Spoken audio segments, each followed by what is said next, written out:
From one of Australia's former leading homicide detectives, this is I Catch Killers with Gary Jubelin. And then another judge jumps in and goes, hold on. So because it's been 25 years, we shouldn't accept that this guy might be innocent? We should just forget about that?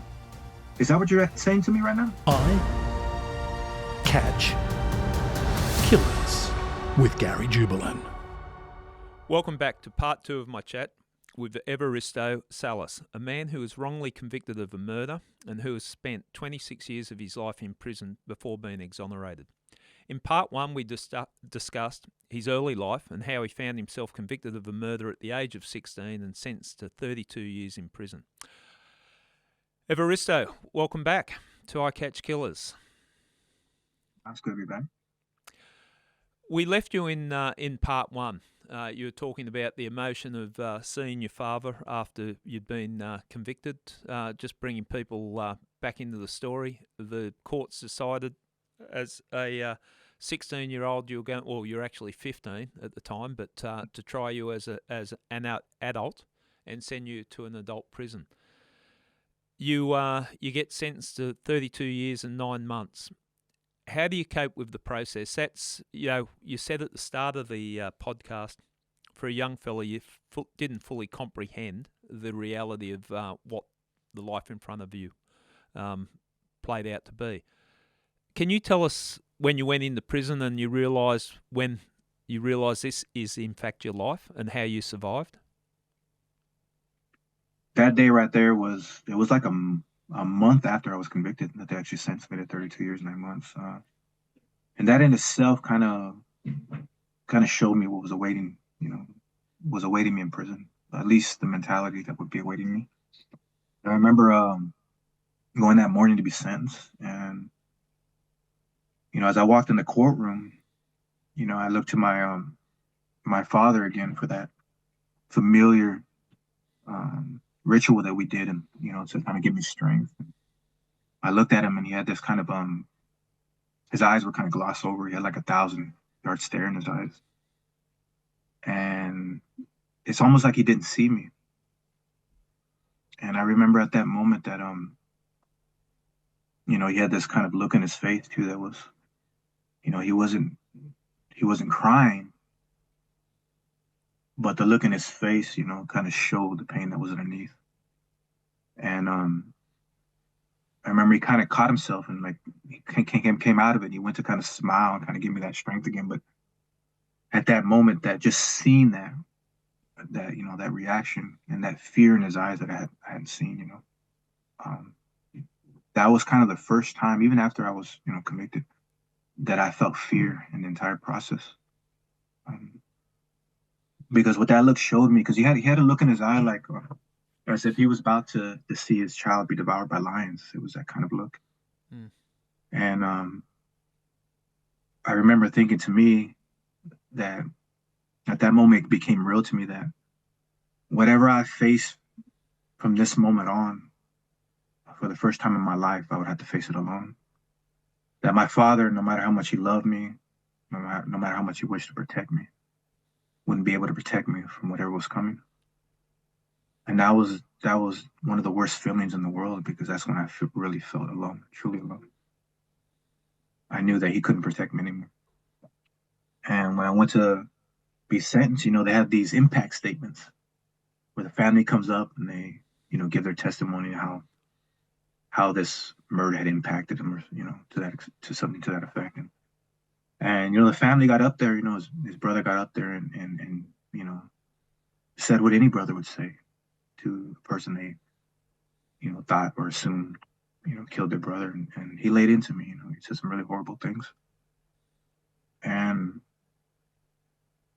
it was, for me, I had to accept that, it was hard to accept that because I knew they were wrong, but they didn't know they were wrong. They were led to believe by this, officer and the courts, that I was the person. And it was like somebody coming up to you and just slapping you over and over, hitting you with something, and you can't move. You just have to take it. And it's an emotional thing, and And it was horrible because I'm a compassionate person. I'm empathetic towards others. And I can feel, when someone suffers in pain. So to feel that kind of anger and that hurt directed at me, really hurt. I felt it, And the worst is when his mother got up, the victim's mother got up, and she didn't, lay into me. Like, she just said a few words, but her words, you know, would stay with me my entire sentence. And she looked at me and she said that, and she said it in Spanish and kind of like a really low kind of, kind of tone. And she just said that I had no heart for myself or for anybody else, that I had taken her son from her, and that I was a dark person. And that's all she said, but those words right there stuck with me. And they cut me deep because, growing up, my mother told me, you're a bad kid, the system labeled me a certain thing. So all the things in my life are conveying the same message that she is, just in a different way, And I remember this is the only time I actually spoke in my trial. I was able to speak, so they asked me if I would, and I went. So I went up and spoke, and I said a few words. I just said, "Look, I don't know why this happened. I don't know why they're saying that. I didn't kill anybody. I feel bad for the family, but I didn't do it. And one of the days, you're going to see that this is wrong, and I'm going to prove that. And the truth will come out." And it was something to that effect.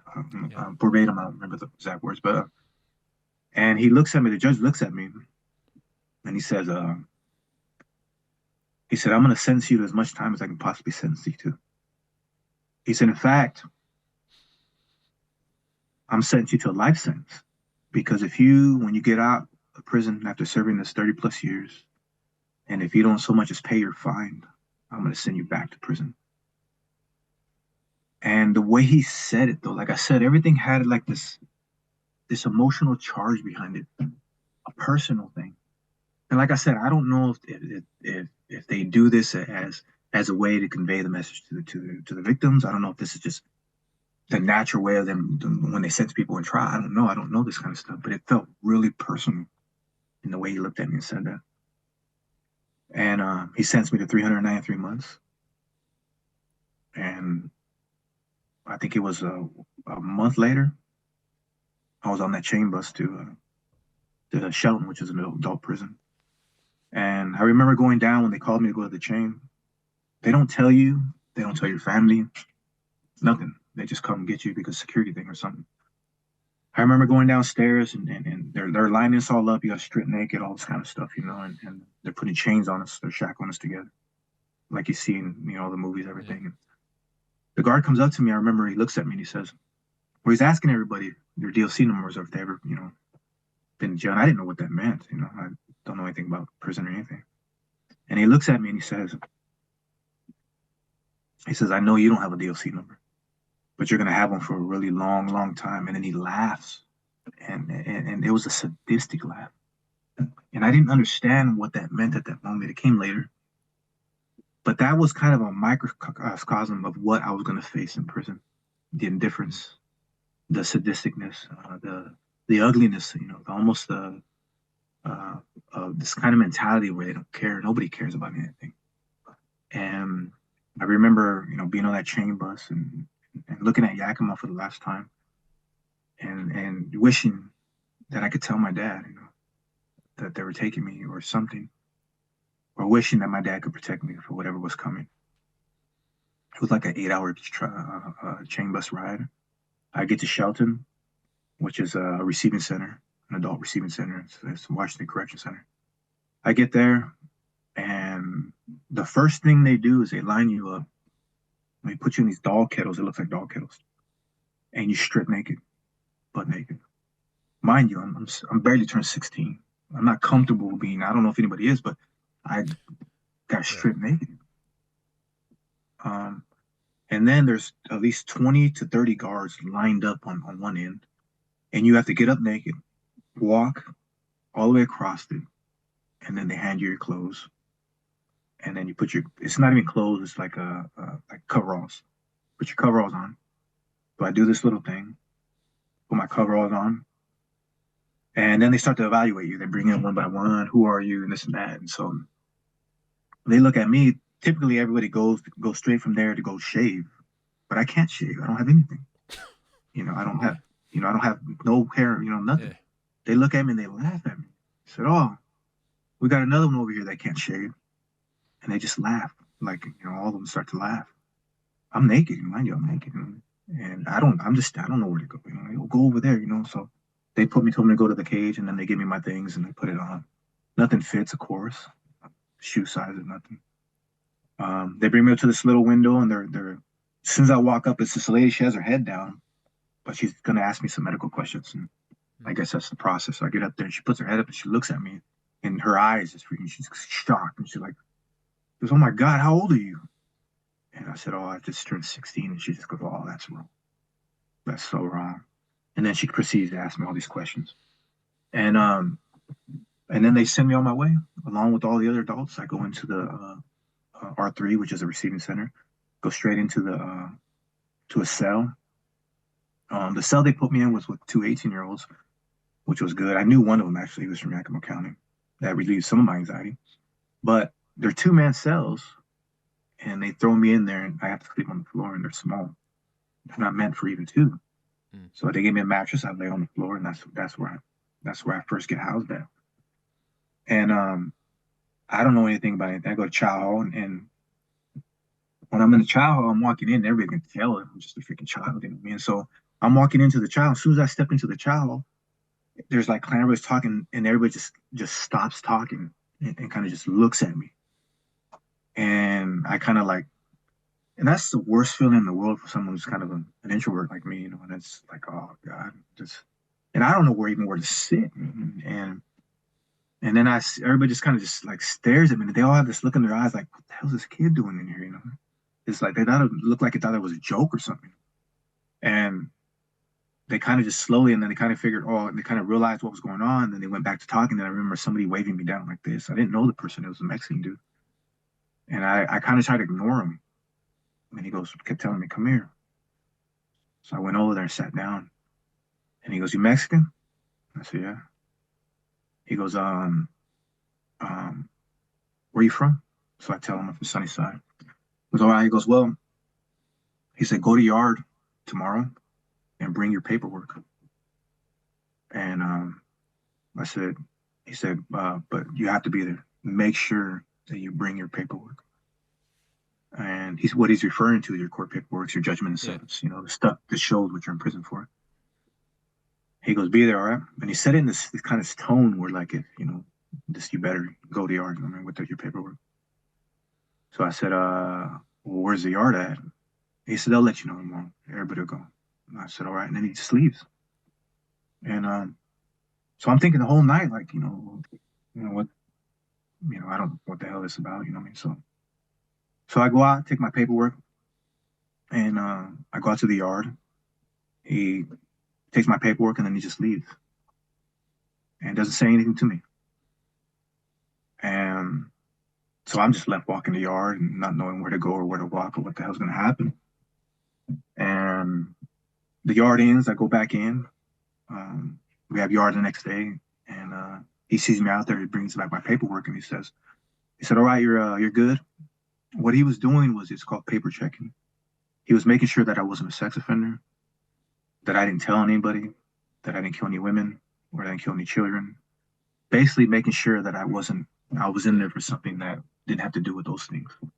Because had I been in there for any of those things, I would have been targeted or killed in the next yard. Yeah. That's just the way it is. So he gives me back my paper. He goes, all right. So he starts to explain to me what is expected of me as being, part of the, being Mexican, and what they expect of me in there. There's no asking if I'm going to be part of this or nothing. You're already a part of this because you're Mexican. So you're going to be with us whether you want to or not. You know what I mean? So he explains the rules. And the first thing he says to me, and he says, if somebody so much as steps on your shoe and doesn't apologize immediately, you bring him out here to this yard and you butcher him in front of everybody. And he goes, the reason you do that is to make sure that everybody knows that if they overstep themselves with you, that this is what's going to happen to them.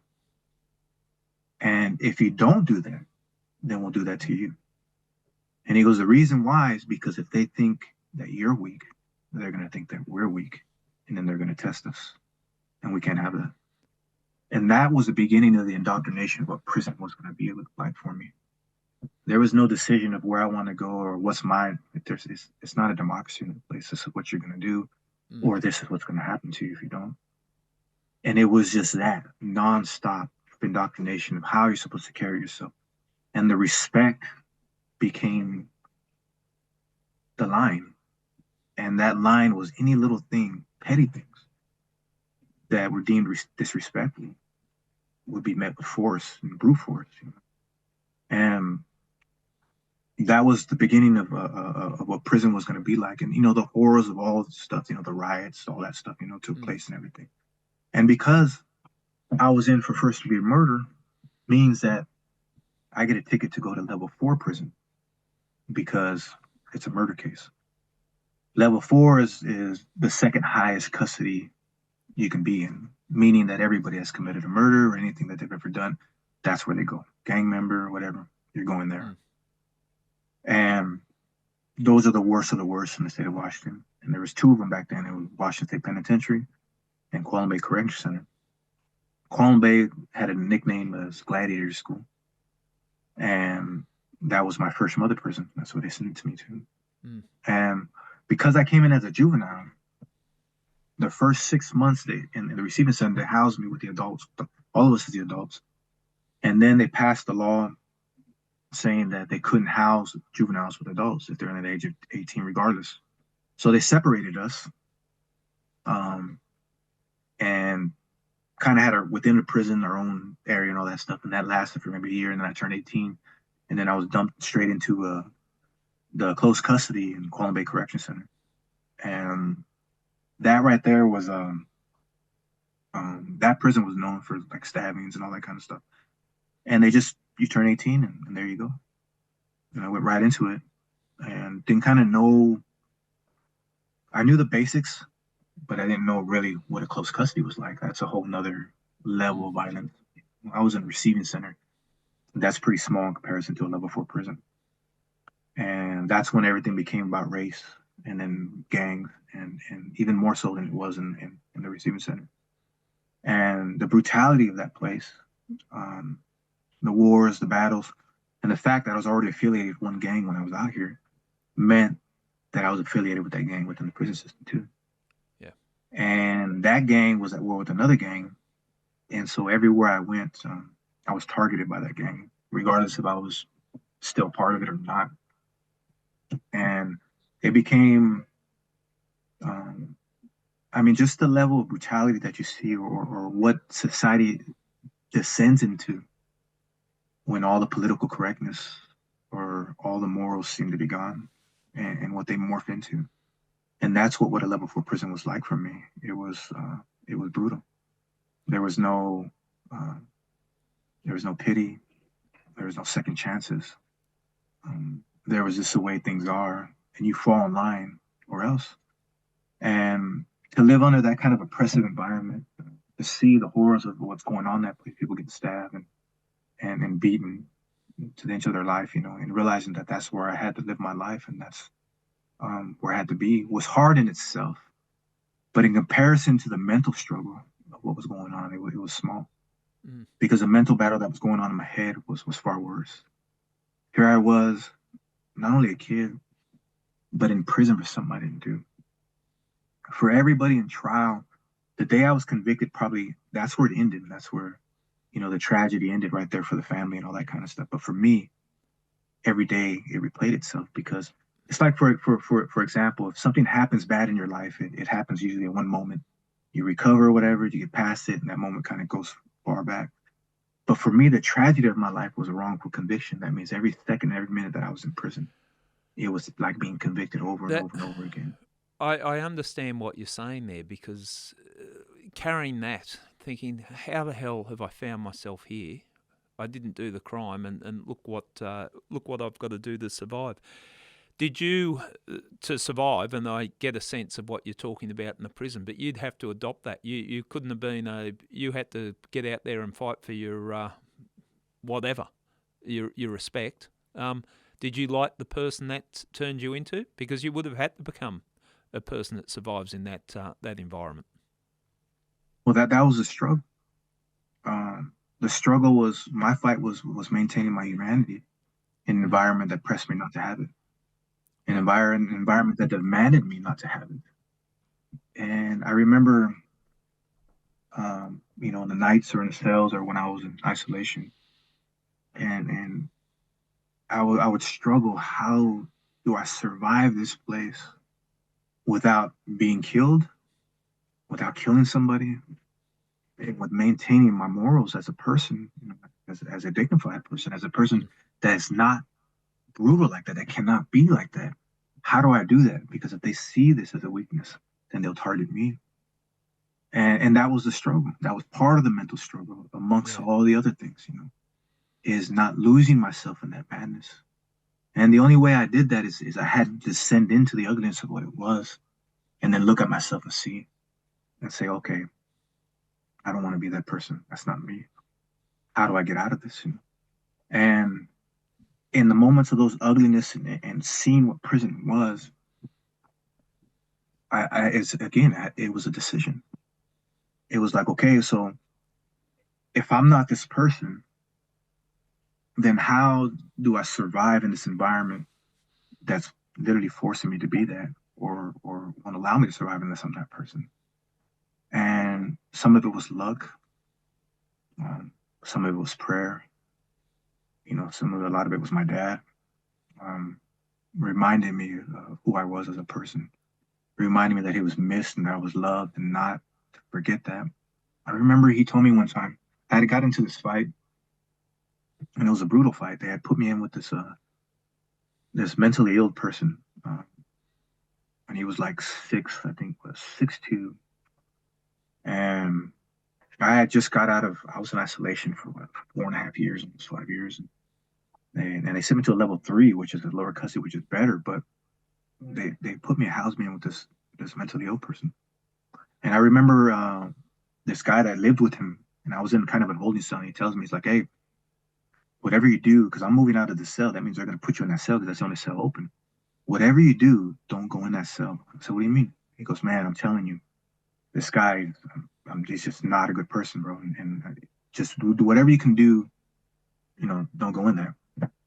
Problem is that you can't decide where you go, right? And you can't go to a guard and say, look, this guy is this, I don't want to go in there, because then everybody says, oh, he's weak. And then it just, then you're in a bad place. So you're stuck. So I go up and I talk to the sergeant. I say, look, is it all right if I wait and 1 extra week in there, because, that way I can get, another cell? He's like, oh, no, that ain't gonna happen. So you're going in that cell whether you want to or not. He said, but if you're good for 30 days, I'll move you to another cell. I said, all right, there's nothing I can do. That's it. I can't argue with them and make things up. So they put me in that cell. And sure enough, this guy was, he never left the cell. He was really aggressive. He was a bully. And when I first got in there, he seemed all right, but I could tell. I'd been in prison by this time for a couple of years now, so I could tell that there was something off about it. And one night I'm up drawing, and I got to finish. I was doing this card for this person, and he just, it was in the middle of the night. I had a little light on. He just jumps up out of nowhere in the middle of the night, turns out the big light, and then starts yelling at me. Starts calling me names, and I'm keeping him up and this and that. And it was something about the light. And I mean, just the aggressiveness of this person. And I looked at him, I said, hey, all you had to do was tell me not to put it away. I didn't know what was keeping you up. Because I wasn't making any noise or nothing, And so, mind you, the years of indoctrination about respect and all that's already, it's all there. So the next day I feel some type of way about it. So I tell him, I said, hey, look, if you have an issue, just let me know straight up in a respectful way. You don't have to get up and he hops up again, gets in my face. And he's kind of a big dude, And he says, well, you ain't gonna talk to me, something like that, And I end up just turning my back and leaving and saying, what? I ain't gotta deal with this, But I knew then it was over. I knew that I wasn't gonna be able to be housed in that cell. And so I come back a little bit. I think it was the next day or something, and I'm looking for my glasses. I can't find them. So in my head, it's this guy's did something because he's already acting weird. So I asked him, and I knew by asking him he was gonna react that way. And I wasn't gonna. I already had made the decision that if he comes in my face again, I'm not gonna deal with it anymore. So sure enough, I asked him, gets in my face. We start fighting, and it was almost a fight to the death. He ended up having a hidden weapon and stabbed me a number of times, and all that kind of stuff. And I fought, and we ended up going to the hole, and I ended up getting charged with assault for it, on top of already what I'm in prison for. So, and I ended up going to the Spokane County Jail for it. And I remember my dad tells me, right, he says to me when he comes to visit me, and he says, look, he goes, I understand you got to survive in that place. I understand that. I know you do. And he says, but don't forget that you're in prison for something you didn't do. He said, everything you're doing right now is you're going the opposite way. You're living in that place as if you forgot. And everything you're doing right now is going to keep you in that place. He said, if you keep on doing that, what happens when they prove you didn't do it? They're not going to believe it, or you're going to be stuck in here on another charge for doing some off-the-wall stuff, and you're never going to get out of prison. And he's telling me with emotion. Mm. And I remember thinking about that, like what am I doing? Yes, I have to survive, but I have to remind myself that, I'm in here for something I didn't do. And that if I want to go home, I have to stay focused on that, And that kind of was a changing, point in my life. It made me reflect and think about what I had to do and how much I'm going to have to suffer as a person in order just to get into a place where I can focus on myself and focus on going home. And that was the other battle, because I'd already been in line with this gang. That means that they weren't going to accept me leaving it or saying that I don't want to be a part of it anymore. That just wasn't going to be. And the minute I said that, I was probably going to be killed that night. And so this was already, I've already been in the madness of prison. I've been to a number of fights, all the stuff. I spent already like 9.5 years in isolation over all these things. And that in itself is a whole nother, mental issue. Yeah. Meanwhile, during this entire process, I'm trying to, I'm writing letters, saying I didn't do it, asking people for help. But I decided, I think it was in 2013, that, I wasn't going to live this life no more, And so then became the process of going to a level 4 prison, which I was going to go to, and letting them know that I'm not going to be a part of this anymore. I'm not going to commit any more violent acts and all that stuff. And it is what it is. And whatever you want to do about that, then do it. And I told him that, and not in a direct way like that, because, I wasn't trying to be killed that night, but I assumed either way, they were going to come after me one way or another. And one of the guys said, he's like, oh, yeah, that's all right. And they always say that. No, you're good. No, you're just going to get you the next day. You know what I mean? Yeah. So I go back to my room. I have my stuff all packed up. And the next yard was the next day. And I didn't sleep much that night. Said a few prayers and assumed for sure that I would either be killed or beaten within an inch of my life, because I didn't want to go in, fall in line with their stuff. I went out to the yard the next day, waited for it. It didn't come. Nothing happened. So I was like, oh, okay, well, then it's going to be even worse, because they're preparing certain shanks. Because I already knew the way prison was. Yeah. I knew they weren't going to let that slide. So another day goes by, nothing happens. A week goes by, nothing happens. And now I'm just thinking, this is not, I don't know what's going to happen. And I spent in a level 4 prison. I was out there with my gang, who wasn't really my gang anymore, because I told them that I didn't want to be a part of it, for almost 14 months. And they actually never made a move on me. And I couldn't really understand why, but I lived under a shadow that it would come one day, or every day felt like it was going to be that day, and it just never came. And mind you, it wasn't because these individuals were scared or none of that. So these are individuals that have killed people. None of them are in there for anything good. And some of them been in prison for a number of years. They know the way it is, but they never did anything to me. And then a big old riot took place, a massive riot out in the yard. I was out there when it happened. It was just pretty brutal. They were all involved. I didn't get involved, which is a real no-no. So they end up taking me home anyways because I'm affiliated with them. So I go anyways, no matter what.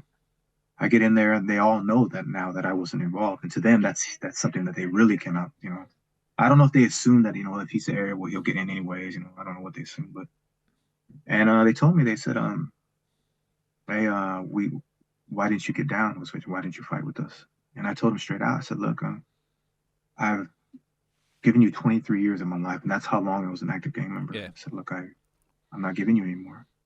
I made that clear, and whatever you guys decide to do about that, I accept. And one of them started kind of, to say something. I said, look, I know it's coming. You don't need to, I understand. He said, all right, you're X'd out. What X'd out means is basically when they see you, they're going to kill you. And that's it. Yeah. And so I accepted it. I said, it is what it is. But I told my dad, I said, Dad, look, I left all that stuff, and the next couple of years are going to be really bad for me. But I told him, I'll survive. And my dad started crying. He wasn't crying because he was fearful of what would happen to me. He was crying because he was happy because I finally left the thing that was going to keep me in prison if I didn't let it go. Wow. Powerful. And he says to me, he says, look, mijo, he says, son, I know that that's all you know in your entire life. And I know that those people fooled you and believing that they were your friends, but they never were. I've told you that since you were a child.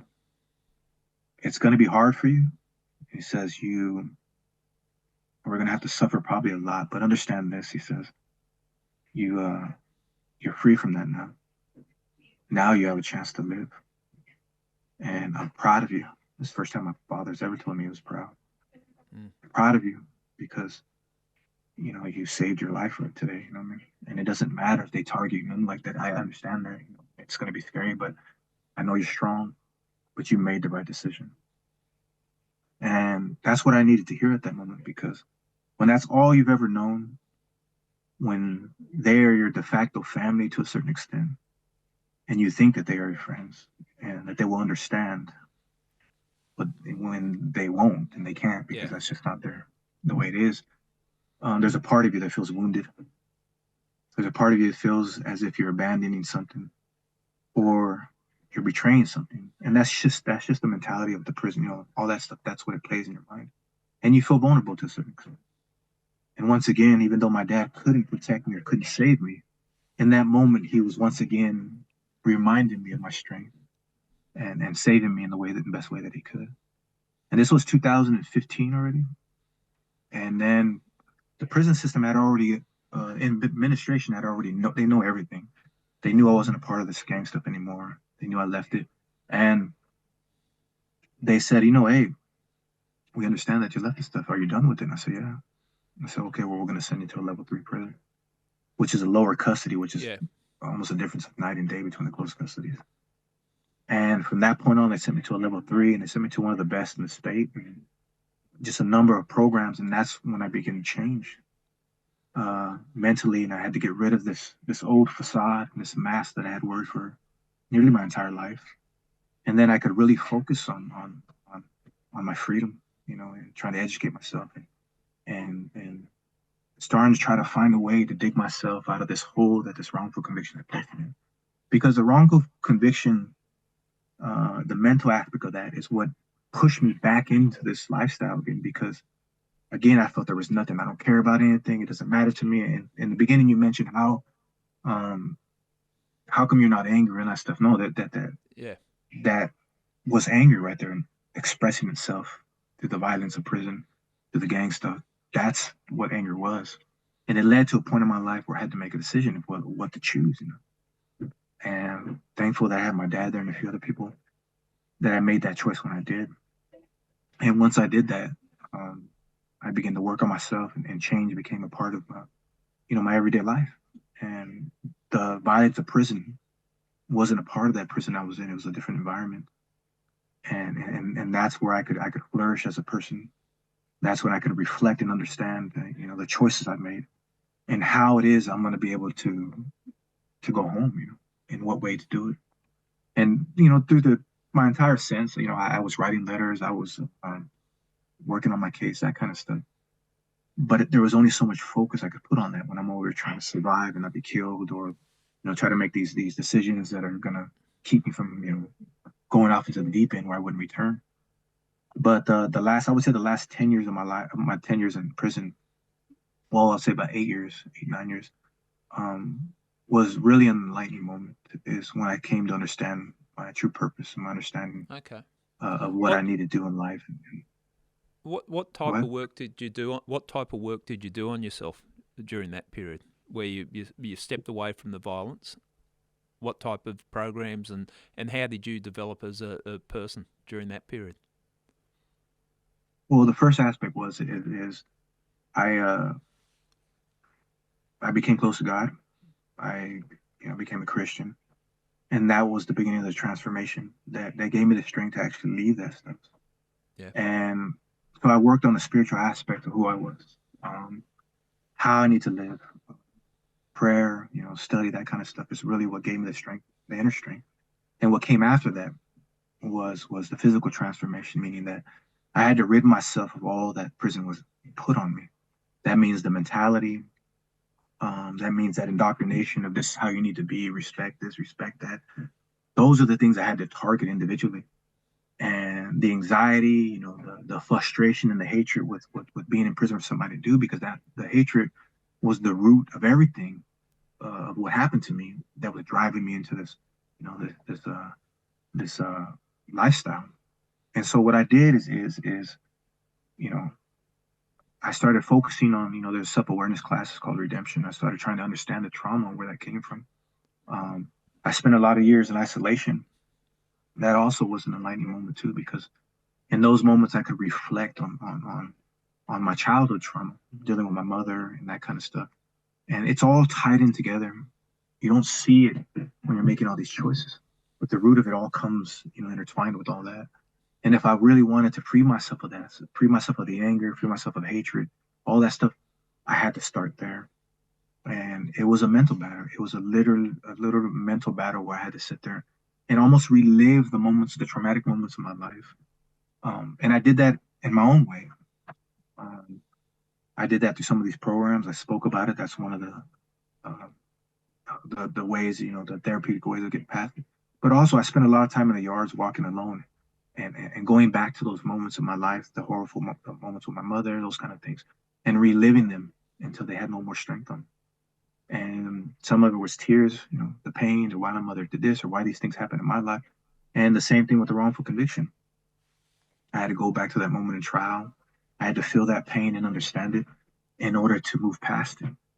And that was the only way that I could free myself. And the only way that I could get through the storm was by walking through it. There was no other way. And then I had to listen to it. I had to listen to the pain and the tears that I was shedding to really understand, the wisdom that would come from it. And it was a battle.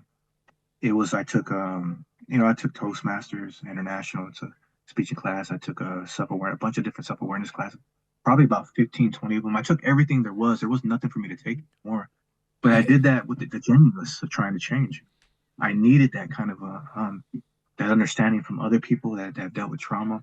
I needed to express the pain, and that right there is what freed me from that cage of anger, frustration, and insecurity, and allowed me to see what my true purpose was in life. And so, Well, your enlightenment that you experienced through prison, like taking on board all the opportunities that you had, you really turned your view of life and what you could do for yourself by the sounds of it, because stepping away from the environment, and I don't think I've ever been so quiet on a podcast, but the way that you're telling your story, I forgot I'm doing a podcast. It's fascinating, your journey and what you've been through.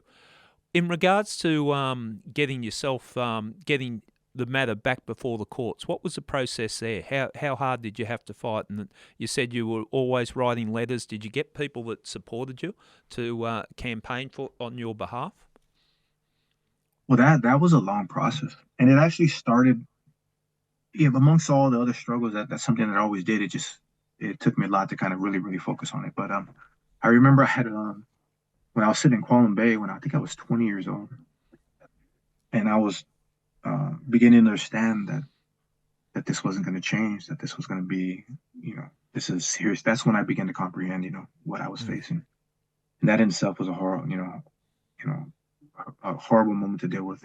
But I was watching, I had watched the Shawshank Redemption Yeah. out of all movies.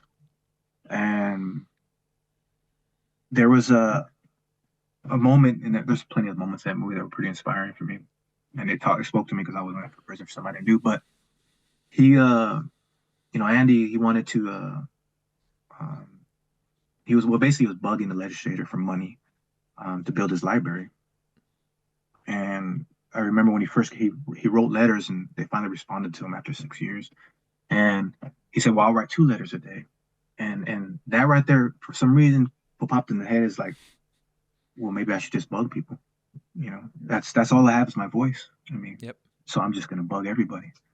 And so I went to the law library and I found addresses of lawyers, of organizations. And every week, 2 letters a week, I wrote and I explained my case as best as I could at that time. As much as I understood the law as I could. And I went to the law library, and that was my routine. Every 2 weeks, I had a log of all the things, and every single letter I got back said no, or we can't help you. And I wrote, international organizations, all that stuff, and I wrote the Innocence Project Northwest. They actually ended up taking my case and kind of looking into it, but it was so hard for them because they were a part of the University of Washington, but they didn't have a lot of funds, and it was hard for them. Eventually, after 2 years of trying to find something, they couldn't dig anything up. They just had a lack of resources, and they had to drop my case. And those were blows that I had to deal with. I probably got 1,000 no's before I got one yes. Actually, in fact, it was 20 years of no's and one yes that ended up leading to my exoneration. So it was just letter after letter. And I remember I would tell my dad, I'd be so enthusiastic about it too. Like, Dad, I wrote this letter, I'm going to do this and that. And my dad was like, oh, that's good. You keep doing it. And I remember 20 years into that process. And I used to always tell my dad about these letters, and he would get happy. Or I'd tell him about a dream I had that I was home, and he would get happy. And then I would speak to him like I always spoke to him, like, oh, Dad, when I get out. And I would speak as if I was getting out the next day. And that seemed to encourage him and give him strength. But after 20 years, it had a different effect after that. It was an effect that I remember he would look at me sometimes and he wouldn't say anything.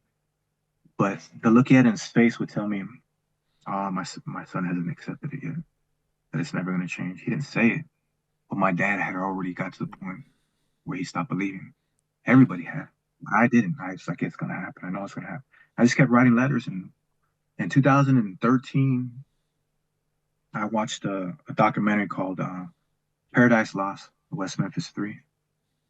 And it was an act of desperation. After I seen that, I was like, oh, well, maybe these directors can help. Let me write them. The worst thing I could say is no. So I wrote them, as best I could, and said everything about my case. And 7, 8 years passed. Again, I don't hear a lot from mostly anybody. So I'm used to it. And once I left all the stuff in my life, and I was at that level 3, I was only there for 10 months. I get a letter in the mail, and the letter in the mail says, oh, we found your letter that you and sit in our mailroom for 6 years, unopened. Yeah, unopened. And we are doing a documentary on innocent people in prison, and we're really interested in your case. And at first I was like, oh, this seems too good to be true. I've been here before. I don't want to believe. So call us. Here's our number anytime. So I got that letter. I went down to the prison phone and called. And sure enough, it was one of the producers. Her name's Nell, and she's just an amazing woman, an angel in herself. You know what I mean? And so I spoke to her, and she's like, yeah, she goes, I really apologize, but your letter literally was sitting there for 6 years, unsealed. And we found it, and we're just moved by it. We're touched by it. We really want to look into your case. We're not saying we're going to take it, but this is what we have, what we're working on. But she told me, she goes, look, I'm gonna tell you right now, though, if we find out that you did this, we're gonna reveal that too.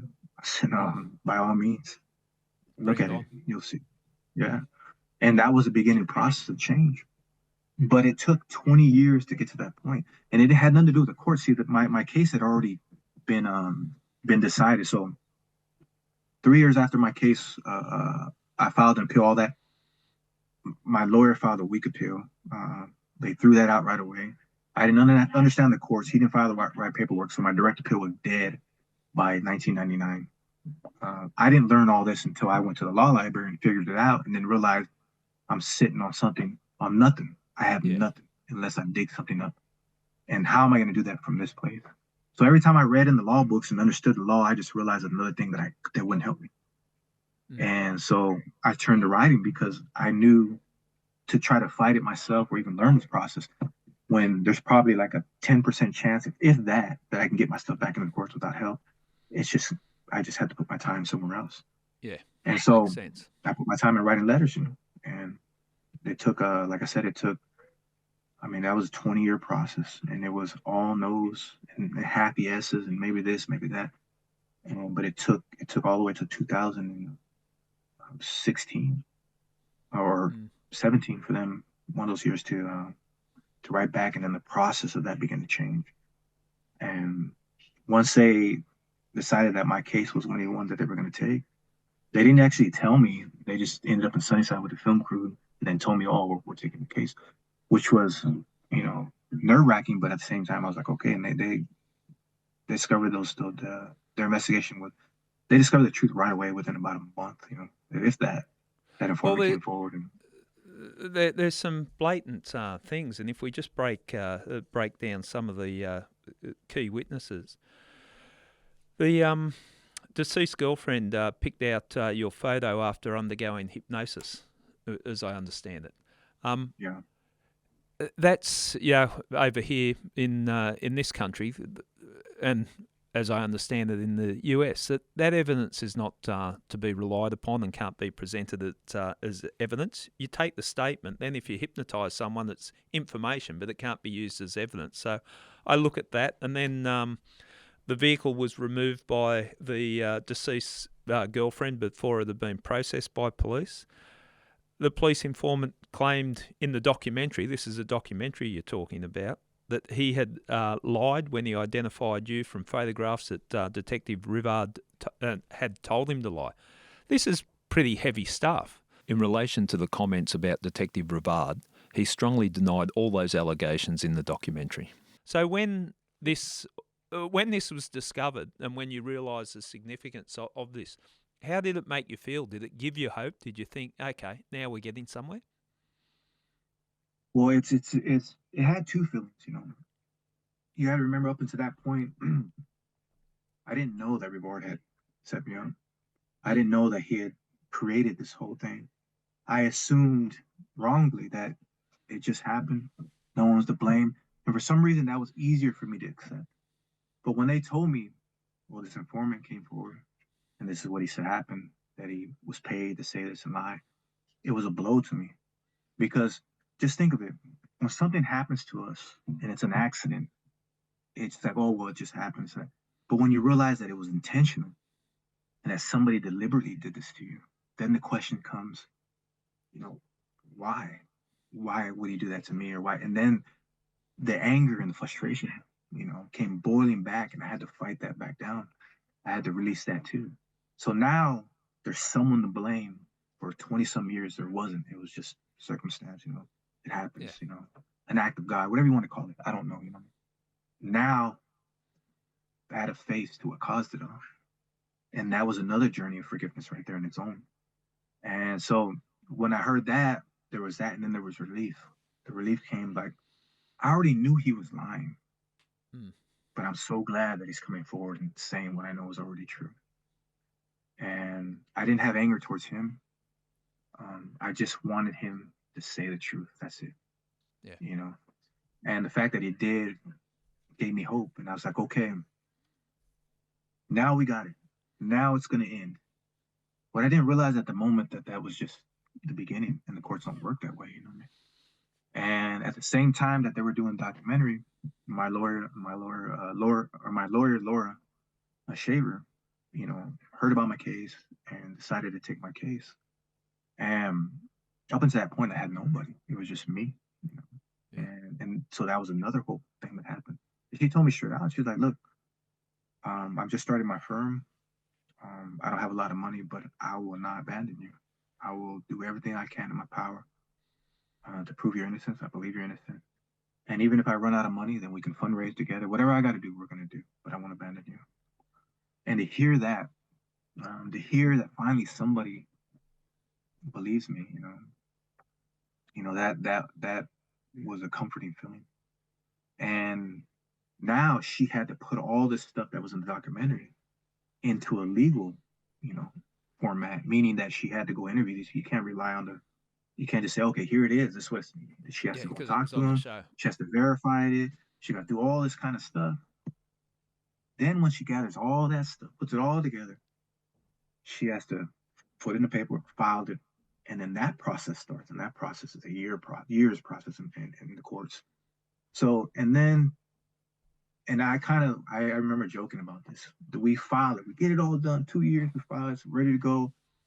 Then COVID hits and shuts down the entire world, And I'm thinking, and I tell her, and I kind of laugh at it. And I said, what are the odds that, I finally get all this stuff and 100-year pandemic hits at that moment, shuts down the very courts that I'm. And I was like, and you don't know at the time how it's going to end or what. This is the beginning of something that, I've seen movies on this stuff. And, it's like, oh no, this is not good. And it was like it was comical to a certain extent if it wasn't so serious. But then it was like, and we had to wait for 2 years. 2 years for the courts. I like your attitude. At that point in time, it's either laugh or cry, and you may as well laugh and just go, what the hell? Yeah. And we laughed. I told her, what are the odds? How does that? And we kind of just laughed because we couldn't do anything about it. We couldn't change that. We couldn't force nothing.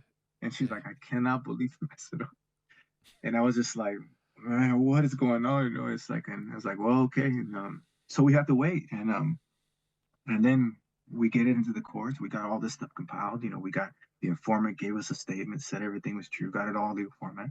We built all this stuff. And my lawyer was like, she's a lawyer. So she's like, I don't know if it's strong enough.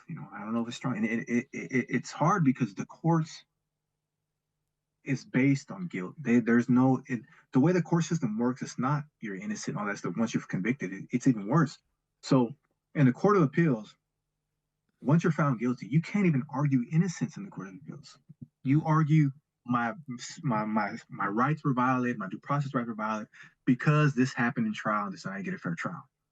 That's how you have to argue everything. Forget the fact that's a good, very good way of breaking it down because it's so complex, the appeals courts. But the way that you just described it, that's right. They're not even interested whether you're guilty or innocent. They don't even care. Right. It's like, and that in itself is frustrating too, isn't it? The court system. You think they're there to find the truth, but it's not really about that. It's about this technicality. And Yeah. And so and then on top of that, when you appeal that to the state Supreme Court, now you're arguing that the Court of Appeals violated your due process because of this. It's a whole totally different issue. And it's like, so that's the process, right? So once we get everything together, we decide, okay, we can file it as a petition directly to the Court of Appeals. That's going to drag it out for a long time. We can file it to the trial court, but we're filing it to Yakima County, which is the county I came from. And those judges don't give a damn about nothing. They're biased. Not all of them. I'm sure there's some good judges, but there's a high percentages that probably think in a certain way. And so I was like, she's like, well, how you want to do this? And I understood the law now because I've been reading up on it. And I said, well, I'm 20 some years into this. I mean, it's I don't want to wait anymore. Let's just file it directly to the trial court, and he can rule on it, and then if he kicks it up as a PRP, then so be it. At least we took this shot. So she files it, and we must have got the worst judge ever. And he's been there for a long time, and so but the one thing that gave us hope. So when we filed it, typically the trial, and this is typical strategy of the trial judge, they won't touch it because if they touch it, then they have to follow the rules of appellate, which gives us strength. It's a whole weird thing. It's hard to explain, but so we file it, and then usually they'll just kick it up as a PRP and then go to the Court of Appeals, and then we fight in the Court of Appeals. But he decides, for whatever reason, to hear it, which gave us hope. Well, he's hearing it because he sees something, then that means, he's going to overturn it or he's going to do something. He wouldn't have accepted it because he's smarter than that. You know what I mean? He wouldn't just give me because after this became a direct appeal. Now it became something that's stronger than just a PRP or personal restraint petition. So it gave us hope. So we have our first hearing on it. This is after COVID, after 2 years of COVID started dying down, they started opening up. Everything is still kind of, Zoom and all that kind of stuff. But so we're getting there, and as soon as we get that first, he starts to talk, and we can tell right away it's not good. You got the prosecuting attorney; he's kind of just chill. He's got his legs all kicked up on the thing, and the way he's talking and arguing, like it almost seems like he's already knows the decision. He's not even worried, Yeah. Meanwhile, he's attacking everything we're doing. Oh well, I don't know about that. He kept saying over and over, "Oh, he's been in for 25 years. You think it matters now?" And I was like, "Oh God, those are the worst things you want to hear because you already know." He's like, "It don't matter. I 50,000 cases I brought through here in 25 years, and you want me to overturn it?" And he's like, and he's attacking my lawyer. He's like, "Well, and he goes, first of all, the media is fake news." And I was like, "Oh God, no, he did not just say that." You know what I mean? And we don't know, like, just because he had a documentary. And I was like, "Oh God, he's not even arguing the facts. He's not even looking at it." Yeah. And it's just all bad. And my lawyer knows it. And well, we want subpoena power, denied. We want to call the cop up or the police officer. We want to subpoena him, bring him, denied. Denied. And then my lawyer's like, "You know what?" She goes, "Second thought, I'm just going to file in the Court of Appeals." And he looks at her and he says, my lawyer goes, "Well, you realize you have to follow. Why did you accept this case? That means you have to follow the rules of appellate, And he's like, "Well, I only accept this case because it looked like you worked really hard on it." In that condescending voice, and my lawyers, so all my lawyers, I'm getting angry listening on your behalf. Yeah, frustrated. My lawyers are all females too. They're so you got the Innocence Project that jumped on a few years later, and they're both from Kate and Laura. They're both females, and then you have Shaver, who's a female, right? And he's just like being condescending to them, Well, it looked like you worked really hard on it, and this and that. And my lawyer's like, she's getting mad, and she's pissed off. I can see it. And he don't even acknowledge me. He won't even look at me. I'm on a Zoom meeting. He won't even stare at me. And he goes, "Yeah, that's not gonna happen. He's not gonna deny." And then he goes, "The only way I'll allow that police officer to be questioned is if he says he wants to." And then the prosecutor goes, "Oh, he doesn't want to." And I'm like, "Okay, well then it's denied." And I said, "What the?" And then my lawyer goes, "Oh, you know what? Well, I'm just gonna forget all this. We're just gonna go. We know you're gonna rule against us, and so we're gonna just appeal your decision." Yeah. And he goes, "I don't really think that the Court of Appeals is gonna care as much as you think they will." It says that directly to my lawyer, and so right there, it's over. And my lawyer's like, she was so mad. She was like, I couldn't call her for like 2 weeks. She's like, "I'm sorry, I was just so pissed off."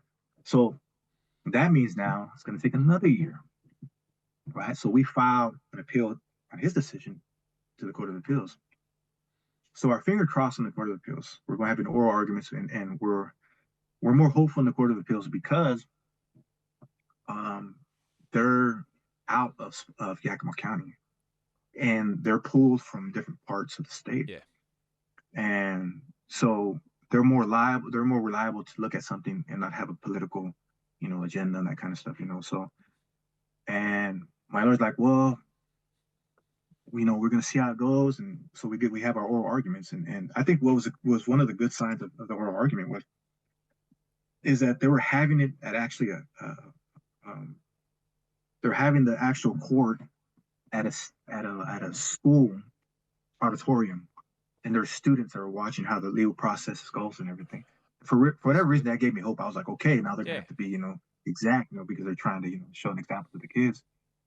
So we get in there, it starts going, and here comes the prosecutor attorney with his lame arguments that don't even make any sense. And so he starts out was like, "Well, I would tell the courts not to believe this informant. He's a liar. He's this," and just goes on this rant about this informant's, just terrible and all this kind of stuff. Right? He's lying. He's making. So the judge goes. So he goes, "Hold on. Let me stop you right there.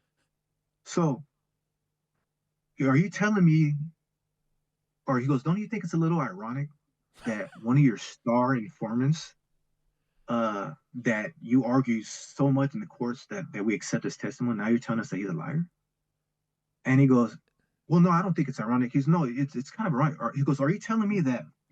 He goes, I find it ironic. And that right there, I was like, okay, that's a good sign. And so okay, hold on, let me stop you again. He stops him again in the middle of his rant. He goes, so you're telling me that he started being a liar or committing all these felonies after he testified in the Salas case? And he goes, yeah, that's what I'm saying. He goes, no, that's not what happened, because I got it right here. This is 92. This is 93. Yeah. And my lawyer had anticipated all this. So she named every single thing he ever did wrong. And he goes, yeah, he just throws, he goes, yeah, this guy was already this person prior to you getting him. So how are you going to tell me now not to believe him, and I'm supposed to believe him then? And he's like, and he couldn't, he was basically arguing. So he just switched off and was like, well, it's been 25 years. He didn't even answer it. He just went, it's been 25 years and this and this and that. And then another judge jumps in and goes, hold up. So because it's been 25 years, we shouldn't accept that this guy might be innocent? We should just forget about that? Is that what you're saying to me right now? Well, no, that's not what, no, that's exactly what you're telling me, dude. You're saying because there's 25 years that it doesn't matter what he produces. And he goes, that's not the way the courts work. And then I was like, oh, okay, we're getting somewhere now. This is getting kind of good, So they challenge him and all this stuff, And then they go, so the truck, right, was impounded, and then they didn't even get to look at it because she went 4 days after that. Or then she was charged with, rendering criminal assistance, and he couldn't explain it. Oh, well, so they were tripping him up on all these things, right? And then, so it was real hopeful, and I was like, okay, we're getting somewhere now. Now they're kind of seeing the obviousness of it, and so he goes, there was one other thing. He goes, so the lady at the end of it, one of the judges goes, tells my lawyer, does Salas know about the juvenile bill, right? And the juvenile bill basically states that if you've been in prison, if you were convicted under the age of 18 of any crime and were sentenced to more than 20 years, that you're eligible for parole after 20 years.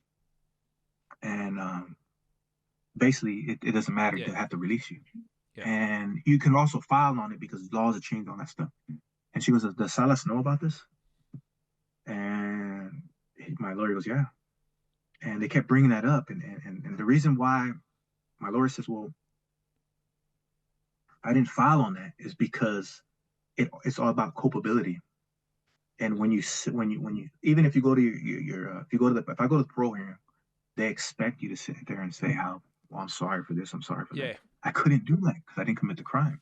And I wouldn't file. My lawyer's like, look, we can file on it, we can argue, you were young, it doesn't matter. But I said, no. So that muddies the water. I don't want to file on that. There was probably a big chance that I would have been released if I'd have just filed on it. I couldn't. I told my lawyer, I'm not doing that. I don't care. I said, it's either be exonerated or I'll stay in here. I'm not going to sit there. And I said, how am I going to go to a judge and ask for leniency on a murder I didn't commit? Yeah. I mean, on principle alone, I can't do that. And if I got to spend the next all the way to 30 years, and then so be it, I'm not going to, that's not going to happen. Full credit to you there. Like I can understand the temptation, but the integrity that you show and the belief in your innocence of not doing that, because the hypocrisy of going there, showing contrition to a parole board so you can get out when you've been saying for your whole life that I haven't done this.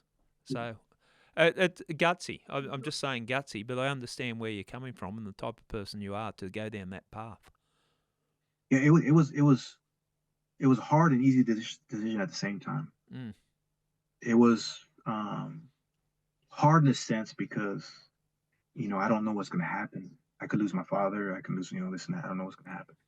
But the second part is like, I can't do that, because in a sense, I'd be justifying everything they did, even if it was a little. I can't do it. I accept it. And my lawyer was like, she's doing the same thing. She's like, I respect it, but it's, she's just like, okay, I said, I won't do it. So what is 6-7 months go by, I get an email from my lawyer, call me.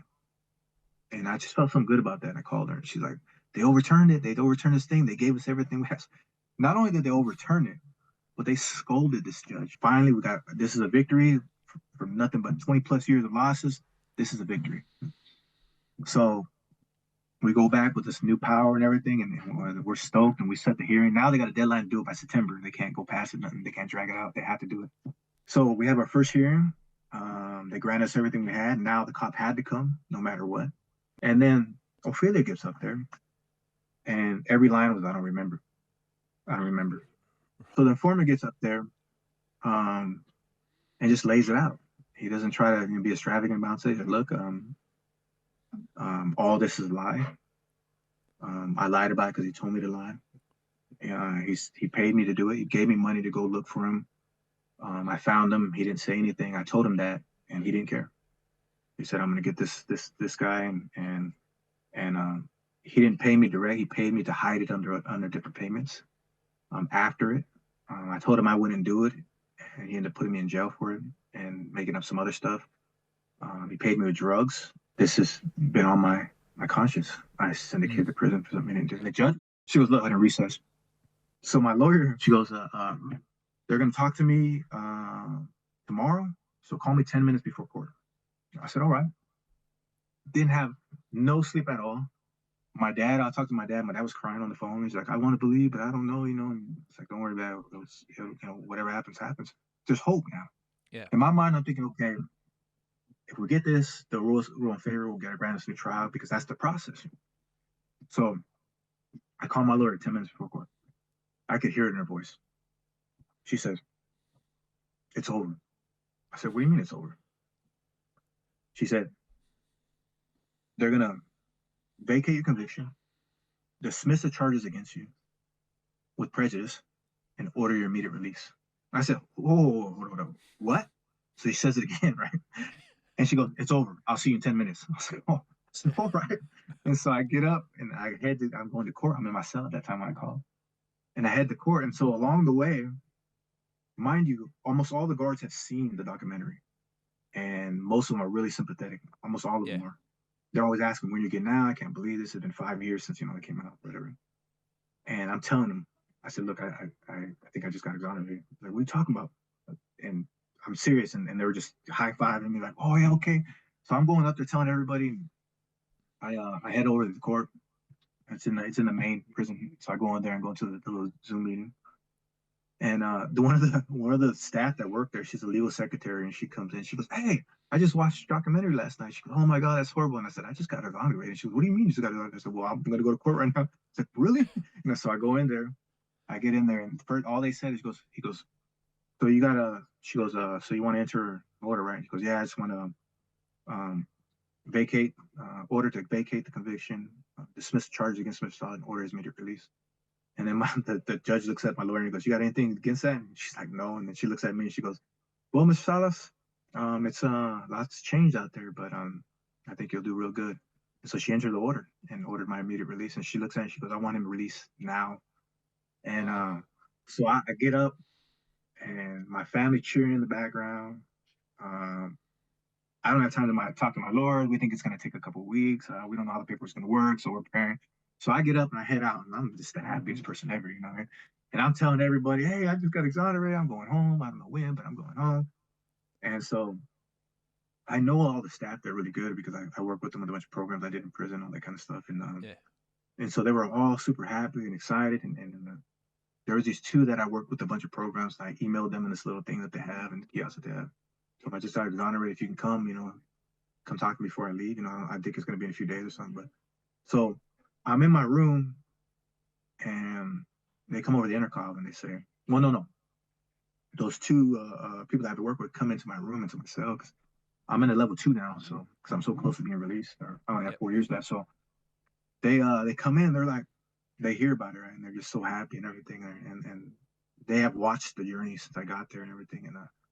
And then not even, I think it was like an hour later, they come over the intercom and say, "Salas, pack your stuff up and go to laundry." And then they come in with this thing. They're like, "You're gone, pack your stuff." And so me and my roommate, who was my roommate for over 2 years, we started just grabbing just throwing it in there and just not even paying. I'm like, "Here, you can keep that." I'm just throwing all this stuff. He's like, "Oh, bro, get out of here." And I carted off all my stuff out there. I switch out to the release clothes that they gave me, and I come up, I sign my release papers in this little building, and they're like, "Well, here's $600 for your release." Also, I hadn't seen money in 27 years, you know. And so, and they're like, "Yeah, you got nothing to do with DOC. Everything's gone. This and that. So we're gonna do the paperwork, and then we'll call you up to the main." So I race back, call my dad, and say, "Dad," and he's like, "What?" I said, "They're releasing me right now." I said, "What do you mean they're releasing you right now?" Because they hadn't told them anything. I said, "Yeah, they're going to release me right now. Come pick me up." They're all the way in Yakima, which is 2 hours away, 3 hours away from where I was housed at. And he goes, "All right, we're going." And then he hangs up on me. And so they take me to the main thing. I go on the main, and this lieutenant comes down. He's the one that does it. And they already know the news. They have a lot of smiles on their faces and everything. And so I'm signing the paperwork and all that stuff. And it's funny because I had this. I think I'll show it to you. I got this thing. I got to show it to you. So I got this thing hanging on the wall, right? And so when he told me, he's like, he's signing my paperwork. I'm signing my paperwork. I go, so here I want to use this right now, right? And so this is from Monopoly. And I slid it to him. He looks at me. He goes, "Well, you might want to keep that because maybe you may need it later." And I was like, "No." I said, and he just starts to laugh, right? Classic. Yeah, he starts to laugh, and I laugh, and he signs all the paper, and I sign it, and then he looks at me. He goes, "Well," he says, "You're officially a free man." He goes, "We have no jurisdiction over you now." And I said, "Hey, can I use that phone? But you don't have to ask me." It's like, "Oh yeah, I don't Oh, know." wow. So I had the phone. I call my dad. I said, "Dad, where are you at?" He says, "We're 2 hours away." I'm like, "Say, get here as fast as you can, right? Because I'm trying. I can't go any faster." And I said, "All right." He goes, "All right, it's good. No, don't worry about it." So I sat there in this little area in front right there, and still in the prison, but it's kind of outside the prison. But it's in it's like a waiting room, for when they go and visit. And so as I did that, a bunch of the guards are streaming out, and their shift change is coming in. So I know a lot of these guards, and they're seeing me, and they're shaking my hand. We heard the news and everything, and then the superintendent comes down, the one that he's pretty much the warden comes down, and he looks at me and he says, "Look, I want to tell you sorry." And I said, "Sorry?" I said, "What do you mean sorry?" He goes, I said, "You didn't have nothing to do with that." He goes, "Yeah, but I just want you to know that was wrong, and I apologize for having to keep you in here." And I said, "Well, I appreciate it." You know what I mean? He says, "Yeah, just so you know that I just want you to hear that from me." And a couple other guys came and said sorry too, Yeah. and I was like, "Well, you guys didn't see that had nothing to do with it, you know?" And a couple of the people that I knew for a while, they were just super happy. And then the guards I was there for like 3 hours, and the guards like, "Well, I think they're here. I think that's your family right there." So I come on, there's my family, my dad on there racing up, and I hug my dad, and my dad looks at me and he says, "I'm still alive, right?" And I look at my dad and I said, "I survived, Dad. I survived." And my my family came up and they had their phones on, they're taking selfies, and I'm like, "Man, let's get out of here. What are you doing?" I don't want to be in this room. So we jump in the car and we hit to this McDonald's that's right down the street, right outside the prison. Ate there, and then just zoomed all the way back home, and I came back to the same house. This is the same room I was in when I went to prison. Wow. The Same room you house. are now. Yeah, same. Yeah, yeah. And this is home. This has been my home since I was a kid. And I come back to this house, and I start to see everything that I hadn't seen in so long. And I come out, and there's a crowd of people in front of my house, and it's all my family. So they're all my nephew and nieces that I'd never met before, and just a long string Yeah. of people. And they're all shaking my hand. "I'm so and so's son. I'm so and so's daughter," and this and that. And it was just a long, and I was just sitting there like, okay, who are you? Who are you? And then my brother, who I met for the first time, is from one of my younger brothers, from my dad's wife, and he goes, Yeah. "Here, your first iPhone, right?" And he gives me an iPhone 14, and I was like, "Wow, what do I do with it?" He's like, and then my little nephew was younger. He goes, grabs it and starts setting it up for me and everything. And I didn't know I had never seen Yeah. it before. I've never even held an iPhone, you know. And so that was the first day of being out. And then an hour or two went by, and then a stream of people from the town, started coming with the bags of clothes, of food, sometimes just came and just gave me a hug, and they were Yeah. just like telling me how sorry they were, how happy they were. And it was just the community came out. And the next week or two after that, every single place I went, right here in Sunnyside, there were people stopping me and giving me hugs and giving me money. Yeah, I didn't want to accept their money, but they just kept giving it to me in clothes and food and it was like, and they were just all so grateful and happy that that whatever took place that it's over for me, and so it was I could never when I was in prison I never imagined that my release would be like that, but I Yeah. always hoped that something along that line would happen. So it was just a beautiful moment. Well, the way you've described that story, I'm just absolutely blown away by the humanity you retain, the sense of humour you retain, the way that you speak, coming from the environment that you were living in. You've, I've got to say it. You come across with this real Zen-like peacefulness about you, which is quite amazing. And as the judge said, no doubts that you'll survive on the outside. I'm forming the same view here. You've got so much to offer the world, and I've got to touch on the aspect of the police evidence that got you in the prison too.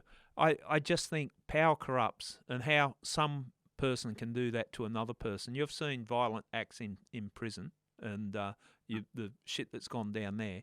But to do that and have someone that you know is innocent and put away for that length of time, that they have to be soulless. I can't understand the mentality of people that can go down that path. But I think you telling your story and telling your story the way that you have, I don't need a job here doing a podcast with you. I should have just pressed record and sat down and listened to your story. You narrated it beautifully, but there is something you can do by letting your story get out there, because the courts aren't perfect. Yeah, the system's not perfect, and people that get caught up like you, I think we need a warning sign there. But more importantly, I think the message that you get across is that setbacks can be turned into a positive, and you've embraced what happened to you. You owned it, you dealt with it, you processed it, and you came out as a good person. So full credit to you. I think it's an amazing journey that you've been on. Yeah, I mean, and people ask me that a lot too. They ask me how you seem, you suffer more. Some of them said you suffer more than I have, and I have kind of a jaded view of life and all that kind of stuff. And I explained to them, I said that um, we all suffer tragedies in our life, and the only decisions we have is whether that remains a tragedy in our life or we turn into a triumph. And I look at that 27 years not as a loss, but as a benefit in certain ways. And I made the decision to say, okay, they took 27 years of my life. And it was horrible and all that kind of stuff. But look what came from that.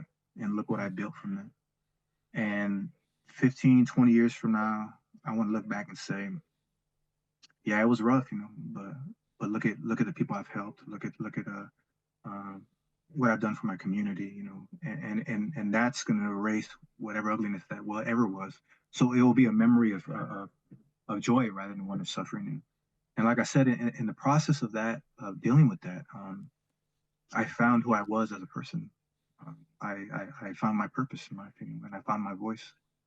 And sometimes it takes a great deal of suffering, to shake us and to reveal our true characters. And that's what it did. That cop, I don't know what reason he had to do that for me. I don't know if he was seeking to destroy me as a person or what it was, but it had the opposite effect. It made me into a better person, and it showed my true character. And I live that authentic person now. I do a lot for the community. I speak to the youth. The juvenile that I was housed in, where all this began, I was just there on Friday, speaking to the kids, walking the halls that I walked in shackles, and I actually sat in the seat of the judge who declined me and sent me to the county jail. And I spoke to those kids, and that's a part of taking this tragedy and make it into something positive, not only for myself but for the people around me. And that's what I intend to do. I haven't stopped since I got out. I've been nearly nonstop. I work with some youth that I understand because I understand what's missing in their life because it was missing in mine, and I do it with the sincerity that comes from knowing where they come from, because that was me. And so I've spoken to the chief of police. He's not the same chief of police. He's not the same one from back then. Yeah. But I've talked to them. I have no problems talking. I've taken pictures with them. I've been to events where I was, volunteering, handing out turkeys over there too, you know. So there's no issue with that because I see it's beyond that, you know. I'm not going to let, you know, certain individuals, you know, taint what, you know, the department can be, because, you know, when I look at the struggles that I faced back then and the struggles that we face now in our town, we're on the same page. And Yeah. we, Well, we don't want to see our youth. it's a good message for law enforcement that you know, if those morals are let slip, this is the consequences of someone that loses direction. So you got messages across the board, and you look like you've kept yourself fit. You got a lot of life ahead of you. You've Yeah. done the time, and it looks like you looked after yourself. So yeah, so much ahead of you. I want to do a shout out to your old man too, your father, because I think the fact that you have one good person like that stood by you the whole way, and I know your sisters have, and you know you've had other people stand by you, and the lawyers, the work that they did, the passion that they had to get justice for you. But the little things, and you articulated it very clearly, the little messages that your father gave you strength at times when you needed it. You helped him out at times when he needed it. But how much of a difference, if you didn't have that guidance from that man, perhaps you would have lost your way in the prison system. Yeah, I mean, it would have. I probably wouldn't be sitting here because that was. We all get to points in our life where we feel like we can't push past it, and where we just, you know, we've reached our limit. And it was those moments that I felt when I reached my limit that my dad's words would ring true, you know, or he would come through and say, "Look, you know, don't forget," or he would remind me of it, you know. The only sad thing is it took me a long time to realize that. It took me, you know, going through what I went through to realize. I wish I would have realized that younger on because he always had that love for me. But yeah, that I remember a moment we had when I got out, right? So I used to always tell my dad that when I got out, I was gonna go ride because he's a truck driver, and I was gonna go work with him in the truck and all that kind of stuff. And this was like a week or two after I got out. And so I go to work with him, and I'm sitting on the passenger seat, and we stop at a stoplight in the middle of the country. He's doing a load, and I look at him. I said, "Dad," I said, "You remember when I told you I was gonna ride next to you in the passenger seat and in your truck?" And he looks at me and says, "Yeah." I said, "I told you." He starts to cry, and he says, "Yeah," with a big smile too. It wasn't the tears. He was like, "Yeah, you did tell me. You did tell me." And that moment right there was like, it all just came together at that moment. It was like it's almost like it's almost like two, you know, two people survive something together, and at that moment it's gone, it's past, and you look at each other and say, "Damn, we made it through that." You know, it was that realization. You know, so, yeah. Well, look, thank you so much for coming on and sharing your story. I'm walking out feeling uplifted. You put out a positive vibe. Like I really I thought this was going to be a heavy story, as I said, but I thought we'd find inspiration. But you've surprised me with your attitude, and it inspired me. I think you're a great example of how you can accept your fate on what happens and still find purpose. So amazing. So no, well, thank you. I appreciate the opportunity, and like I said, I mean that's part of the message. You know, I think that